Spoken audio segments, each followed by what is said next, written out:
మాజీ మంత్రి పెద్దిరెడ్డి మెడకు పుంగనూరు మర్డర్ కేసు చుట్టుకుంటోంది. రాజకీయంగా అడ్డుగా ఉన్నాడనే కారణం కక్ష పెంచుకొని టీడీపీ కార్యకర్తను చంపేశారు. ఈ కేసులో మాజీ మంత్రి పుంగనూరు ఎమ్మెల్యే పెద్దిరెడ్డి రామచంద్రారెడ్డి ప్రధాన అనుచరుడు వెంకటరమణ ప్రధాన నిందితుడు.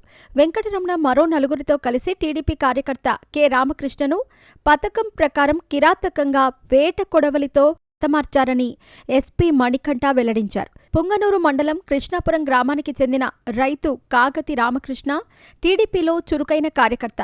భూ ఆక్రమణలను, అవినీతిని, ప్రజా సమస్యలను అధికారుల దృష్టికి తీసుకెళ్లేవారు ఆయన. సీఎం చంద్రబాబు ప్రమాణ స్వీకారం సందర్భంగా రామకృష్ణ కుటుంబం సంబరాలు జరుపుకొని కేక్ కట్ చేయటానికి సిద్ధమైంది. దీంతో వైసీపీ కార్యకర్త వెంకటరమణ మరో వ్యక్తి గొడవ చేసి రామకృష్ణ భార్య కాళ్లు విరిగేలా కొట్టారు.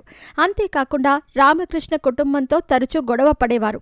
గత నెల 10వ తేదీ మట్టి టిప్పర్ తమ స్థలంలో వెళ్లిందంటూ వెంకటరమణ మరికొందరు గొడవకు దిగారు. రామకృష్ణ కుమారుడు కోడలిపై దాడి చేసి గాయపరిచారు.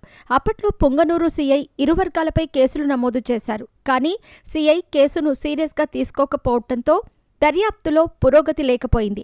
రాజకీయ కక్షలు తీవ్రస్థాయికి చేరి పుంగనూరు మండలం గానుగుల గడ్డకు చెందిన వైసీపీ నాయకుడు ఎమ్మెల్యే పెద్దిరెడ్డి ప్రధాన అనుచరుడు ఎం రెడ్డప్ప రెడ్డి పథకం ప్రకారం హత్యకు మూలకర్తగా వ్యవహరించారు.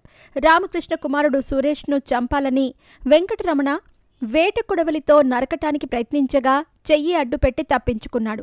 ఈలోపు ట్రాక్టర్లో ఇంటికి వచ్చిన రామకృష్ణను వెంకటరమణ దారుణంగా కొడవలితో నరికి చంపి పారిపోయాడు. రామకృష్ణ హత్య కేసులో ప్రధాన నిందితుడు వెంకటరమణను ఎం రెడ్డప్పరెడ్డిని అరెస్టు చేశారు. మిగిలిన 3 నిందితులను అరెస్ట్ చేయడానికి ప్రత్యేక పోలీసు బృందాలు గాలిస్తున్నాయన్నారు.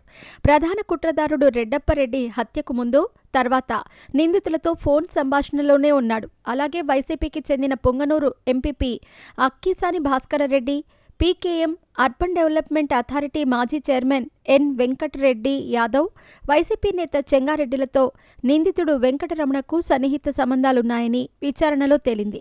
హత్యలో ప్రధాన నిందితుడు మాజీ మంత్రి పెద్దిరెడ్డి అనుచరులే కావడంతో ఈ కేసు దర్యాప్తులో పెద్దిరెడ్డి పాత్రపై కూడా పోలీసులు ఫోకస్ చేసినట్టు తెలుస్తోంది. దీనిపై సమగ్రంగా విచారిస్తున్నట్టు ఎస్పీ తెలిపారు.